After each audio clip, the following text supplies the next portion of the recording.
بسم الله الرحمن الرحيم. ولو كنت فظا غليظ القلب لانفضوا من حولك فاعف عنهم واستغفر لهم وشاورهم في الامر فاذا عزمت فتوكل على الله ان الله يحب المتوكلين. محترم سامعین، اللہ کے رسول جناب محمد رسول اللہ صلی اللہ علیہ وآلہ وسلم تمام لوگوں کے حق میں نرم مزاج ثابت ہوئے، اپنوں کے ساتھ بھی نرم مزاجی، غیروں کے ساتھ بھی نرم مزاجی، رشتہ داروں کے ساتھ، غیر رشتہ داروں کے ساتھ، پڑوسیوں کے ساتھ، غیر پڑوسیوں، امیر غریب، تمام کے تمام لوگوں کے حق میں اللہ کے رسول صلی اللہ علیہ وآلہ وسلم نرم مزاج ثابت ہوئے۔ محترم سامعین، اس آیت کے ضمن میں ہم یہ دیکھیں گے اپنے اخلاق کے معیار کو ہم کیسے جانچ سکتے ہیں، اخلاق کے معیار کو جانچنے کا پہلو کیا ہے۔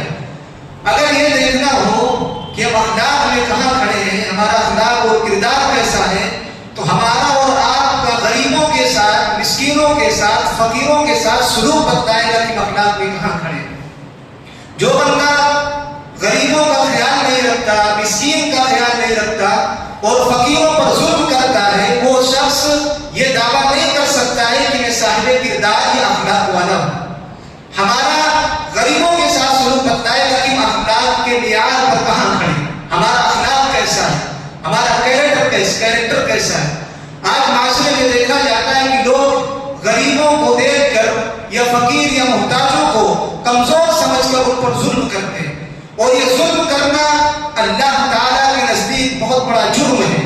اللہ تعالیٰ نے فرمایا الا لعنت اللہ علی الظالمین، ظلم کرنے والوں پر اللہ تعالیٰ کی لعنت برستی ہے، اللہ تعالیٰ کی لعنت کی بارش برستی ہے جو شخص کسی پر ظلم کرتا ہے، چاہے وہ امیر پر کرے، چاہے وہ غریب پر کرے، چاہے وہ مسکین پر کرے، کسی بھی طرح کا کسی بھی شکل میں اگر ظلم ہے تو اللہ تعالیٰ ایسے شخص پر اپنی لعنت کی بارش برساتا ہے۔ محترم سامعین، ہم جس طریقے سے رمضان المبارک مہینے کے اندر غریب، مسکین، محتاج کا خیال رکھتے ہیں، اسی طریقے سے ہمیں غریب، مسکین اور محتاج کا رمضان کے علاوہ بھی خیال رکھنا چاہیے۔ کیوں؟ اس رمضان المبارک مہینے میں ضروری نہیں ہے کہ ہر شخص کا زکوٰۃ صرف اور صرف رمضان المبارک مہینے ہی میں فرض ہوتا ہو۔ کیسے؟ اگر آپ نے اپنے مال کو اسٹور کیا فیبروری میں، پھر جو اگلا فیبروری آئے گا یعنی حولان حول، ایک سال گزرنے کے بعد آپ کا مال جو نصاب تک پہنچ گیا ہے تو اس پر کیا ہے؟ زکوٰۃ واجب ہو گیا۔ اب ضروری نہیں ہے کہ ہر شخص کا زکوٰۃ صرف واجب رمضان المبارک مہینے کے اندر ہی ہوتا ہو۔ کسی کا مال واجب ہو جاتا ہے زکوٰۃ کب؟ اگست کے اندر بھی۔ اگر اس نے اگست میں مال اسٹور کیا، پھر جو نیکسٹ میں اگست آئے گا مہینے، اگر اگلا مہینہ گویا کہ ایک سال گزر گیا، ایک سال گزرنے کے بعد جب اس کا مال نصاب پر پہنچ گیا اس پر زکوٰۃ واجب ہے۔ تو اس سے یہ پتہ چلتا ہے کہ انسان کے لیے زکوٰۃ اور صدقہ و خیرات ہمیشہ غریبوں اور مسکینوں کو رمضان کے علاوہ بھی کرتے رہنا چاہیے، صرف اور صرف رمضان میں واجب نہیں ہے۔ لیکن ہم اور آپ لوگ کیا کرتے ہیں؟ انتظار کرتے ہیں رمضان کا کہ رمضان میں ہی ہم صدقہ و زکوٰۃ کریں گے۔ ہاں، یہ بات ہے کہ رمضان میں اللہ تعالیٰ ہمارے اور آپ کے صدقہ و زکوٰۃ کو زیادہ سے زیادہ قبول کرتا ہے، لیکن فقیر، مسکین، محتاج جو ہوتے ہیں صرف رمضان ہی میں محتاج نہیں ہوتے، صرف رمضان میں ہی وہ پریشان نہیں ہوتے، بلکہ رمضان کے علاوہ بھی ان کو پریشانیاں ہوتی ہیں۔ تو ہمیں چاہیے کہ رمضان کے علاوہ بھی غریب، مسکین اور محتاج کا خیال رکھیں۔ خاص طور سے ہمارے جو رشتہ دار غریب ہیں، جو مالی اعتبار سے کمزور ہیں، ان کا زیادہ سے زیادہ خیال کریں، ان کا زیادہ سے زیادہ خیال کریں۔ اور اللہ کے نبی صلی اللہ علیہ وآلہ وسلم نے فرمایا شر الطعام طعام الولیمہ یدعا الیہا من یأباہا ویمنعها من یأتیہا، بدترین دسترخوان ہے وہ دسترخوان، بدترین دعوت ہے وہ دعوت جس پر آنے والوں کو روکا جاتا ہے اور نہ آنے والوں کو اصرار کر کر کے بلایا جاتا ہے۔ کیا مطلب؟ یعنی جو غریب رشتہ دار ہیں آپ کے دسترخوان پر آنا چاہتے ہیں لیکن آپ ان کو منع کرتے ہیں، جو امیر رشتہ دار ہیں وہ نہیں آنا چاہتے ہیں لیکن آپ ان کو اصرار کر کے بلاتے ہیں۔ اللہ کے نبی نے فرمایا بدترین دعوت ہے وہ دعوت، اور اور بدترین دسترخوان ہے ایسا دسترخوان جس میں غریبوں کو روکا جائے اور امیروں کو اشراق کر کر کے بلایا جائے. تو محترم سامعین، ہمیں چاہیے کہ ہم غریبوں کا خیال رکھیں. ایک مشہور واقعہ ہے، بہت مشہور واقعہ، آپ لوگوں نے سنا ہوگا، حضرت زاہد رضی اللہ تعالیٰ عنہ کا واقعہ. کالے کلوٹے، بدو بد شکل، بد دیہاتی شکل میں مدینے کی مارکیٹ میں بیٹھ کر بزنس اور تجارت کر رہے ہوتے ہیں. اللہ کے نبی صلی اللہ علیہ وآلہ وسلم جاتے ہیں اور دیکھتے ہیں کہ حضرت زاہد مدینے کی گلی میں مارکیٹ میں بیٹھ کر بزنس کر رہے ہیں. جا کے پیچھے سے ازواج مساء ان کے آنکھ کو بند کر لیتے ہیں، جیسے آنکھ مچوڑی کا کھیل کھیلا جاتا ہے ویسے حضرت زاہد کی آنکھ کو بند کر لیتے ہیں. کچھ دیر تک حضرت زاہد کو یہ احساس ہو جاتا ہے کہ اللہ کے نبی کے علاوہ کوئی میرے آنکھ کو اس طریقے سے بند نہیں کر سکتا. پھر وہ ایسے کھڑے رہتے ہیں کیونکہ اللہ کے نبی صلی اللہ علیہ وآلہ وسلم کا سینے مبارک حضرت زاہد کے پیٹھ سے چمٹا ہوا ہوتا ہے. حضرت زاہد اس وجہ سے نہیں ہاتھ اٹھاتے، کہتے ہیں کیونکہ یہ سعادت ہمیں اللہ تعالیٰ، اللہ کے نبی کی یہ سعادت دوبارہ مجھے نصیب نہ ہو. کھڑے رہتے ہیں.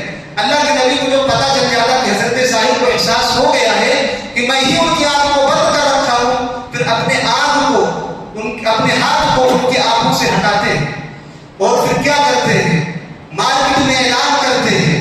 اللہ کے نبی حضرت زاہد مارکیٹ میں بزنس کرنے کے لیے آئے ہیں اور یہ اعلان کرتے ہیں مارکیٹ میں کہ حضرت زاہد کو کون خریدنا چاہتا ہے، حضرت زاہد کو کون خریدنا چاہتا ہے. وہ بزنس کر رہے ہیں. اللہ کے نبی نے ان کو بزنس کا سامان بنا ڈالا، بزنس کا سامان بنا ڈالا. حضرت زاہد کہتے ہیں اے اللہ کے نبی، مجھ جیسے بدو بد شکل بد دیہاتی آدمی کو کون خریدے گا؟ اس کی قیمت کیا ہے لوگوں کے نزدیک؟ مجھے کوئی نہیں خرید سکتا. اللہ کے نبی ایک جملہ فرماتے ہیں، ہر صاحب آفس کو اپنے دفتر پر اس کو لکھ لینا چاہیے. کہتے ہیں حضرت زاہد، تو دنیا والوں کی نظر میں تیری کوئی قیمت نہیں ہے، لیکن تو اللہ کے نزدیک بڑا قیمتی شخص ہے. تیرا مقام اللہ کے نزدیک بہت زیادہ ہے. دنیا والے تجھے قیمت دے یا نہ دے، تیری اہمیت ہو یا نہ ہو، لیکن اللہ کے نزدیک تیرا مقام بہت بڑا ہے. محترم سامعین، اللہ کے نزدیک غریب امیر یہ میٹر نہیں کرتا. ہمارا عمل، ہماری عبادت اور ہماری اطاعت میٹر کرتی ہے کہ ہم اور آپ اللہ کے نزدیک کس ناحیے سے مقام اور رفع اور درجات میں بلند. حضرت زاہد کو اللہ کے نبی صلی اللہ علیہ وسلم دلاسا دیتے ہیں اور اللہ تعالیٰ نے خود قرآن مجید کے اندر فرمایا کہ آج دنیا والوں نے جن پراپرٹی والوں کو، بڑے بڑے لوگوں کو اپنے سروں پر بٹھا رکھا ہے، اپنے سروں پر تاج پر بنا رکھا ہے. خافضۃ رافعہ. اللہ تعالیٰ نے فرمایا آج جو دنیا میں جو لوگوں کے سروں پر تاج بنے ہوئے تھے، پراپرٹی والے تھے، دولت والے تھے، لوگ ان کی عزت کرتے تھے، اپنے سروں پر بٹھا رکھے تھے، کل روز قیامت اللہ تعالیٰ ایسے ہزار لوگوں کو قلب و تلے رو دے گا. میرے بھائیوں، تو کہنے کا مقصد یہ ہے کہ اگر کوئی غریب یا مسکین ہو تو آپ اس کو حقیر نہ جانیں، آپ اس کو کمتر نہ سمجھیں، اس کو کی نگاہ سے نہ دیکھیں، بلکہ اس کی عزت دیں، اس کی عزت کریں، اس کو رسپیکٹ دیں. یہ ایک صاحب اخلاق ہونے کی دلیل ہے. غریبوں کے ساتھ، مسکینوں کے ساتھ ہمارا سلوک بتلائے گا کہ ہم اور آپ اخلاق میں کہاں کھڑے. ذرا دیکھیے کہ اگر کوئی معاشرے میں کوئی بدو بد دیہاتی بد شکل آدمی ہو، کالا کلوٹا ہو، ہمارے سامنے اگر کھڑا ہو جائے تو ہمارا اور آپ کا رویہ اور معاملہ اس کے ساتھ کیسا ہوتا ہے. ذرا ہمیں اپنے نفس کا محاسبہ کرنے کی ضرورت ہے. میرے بھائیوں، اللہ تعالیٰ سے دعا ہے کہ اللہ تعالیٰ ہمیں غریب مسکین محتاج کا خیال رکھنے کی توفیق عطا فرمائے. اللہ تعالیٰ زیادہ سے زیادہ ان کی مدد کرنے کی توفیق دے. آمین. السلام علیکم ورحمۃ اللہ وبرکاتہ.